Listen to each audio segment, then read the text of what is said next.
Ona gutuika ene irabu na mikawa maroiga ni maranyita mbaru haro ya njohi ngananie watho uria urahuthirwo ni mbunge ya kaunti maroiga ni wa kumahahama na kumacokia na thutha. Haha ni ici mararerwo ona ti njohi marahura ni ici mararerwo tondu korwo maroka makwire marore njohi tutingimagiria ni ona yo kani approach anjira ni njohi enda kurora ri ndamu excusete no ri ndona ndironi ni ahinga murango ri hau niguo ndecirie ni muici gikienja kuga thina wa munene ni ati mihango ya kurutithia watho ucio wira iratwarithio na mbere na njira itagiriire no na matioririo mawoni mao ukihitukio. Kamuruti wa wira athengirio bururi nigetha maundu ma makorwo magithie tutekuheo mweke wa mundu wa wira earie kana ete mwene wira okioige na korwo ni njohi njuru iranyitwo ri nikinyitwo na tuonio ni ino nigetha tutikamiendie ringi.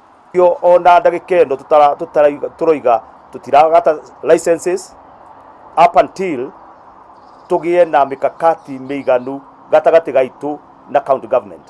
Riu marenda gavana wa Ititu ambe atige kurutithia watho ucio wira nginya maiguithanirie mutaratara uria ukuhuthirwo. Ithuĩ ta endia a njohi thiini wa Kiambu ni turoria manufacturers in all areas cia beverages na spirits na wine as well moke nigetha tuikare thi matuteithiririe. Ahuri biashara acio marenda thondekia njohi njagiriru maingirire na mamateithie kuregana na watho ucio. Ngiribotera Inooro TV ritwa riakwa ni Wambui wa Macharia.